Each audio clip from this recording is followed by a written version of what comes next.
वजीर आजम शहबाज शरीफ ने नवाब शाह में आसिफ अली जरदारी से उनकी वालदा के इंतकाल पर ताज़ियत की है। वजीर आजम ने मरहुमा को इसाले सवाब पहुंचाने के लिए फातिहा ख्वानी भी की। इस मौके पर बिलावल भुट्टो, आसिफा भुट्टो, ख्वाजा साद रफीक और फाहद हुसैन भी मौजूद थे। इससे पहले नवाब शाह पहुंचने पर बिलावल भुट्टो ने वजीर आजम का इस्तकबाल किया।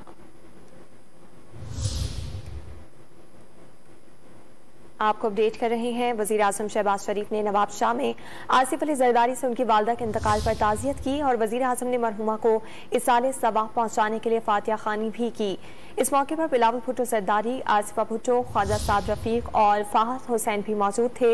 इससे पहले नवाब शाह पहुंचने पर बिलावल भुट्टो ने वजीर आजम का इस्तकबाल किया।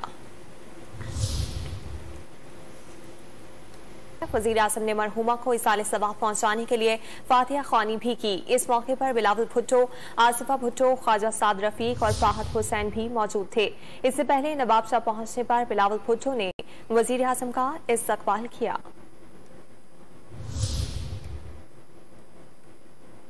आपको अपडेट कर रहे हैं। वजीर आजम शहबाज शरीफ ने नवाब शाह में आसिफ अली जरदारी से उनकी वालदा के इंतकाल पर ताज़ियत की और वजीर आजम ने मरहुमा को इसाले सवाब पहुंचाने के लिए फातिहा ख्वानी भी की। इस मौके पर बिलावल भुट्टो जरदारी, आसिफा भुट्टो, ख्वाजा साद रफीक और फाहद हुसैन भी मौजूद थे। इससे पहले नवाब शाह पहुंचने पर बिलावल भुट्टो ने वजीर आजम का इस्तकबाल किया।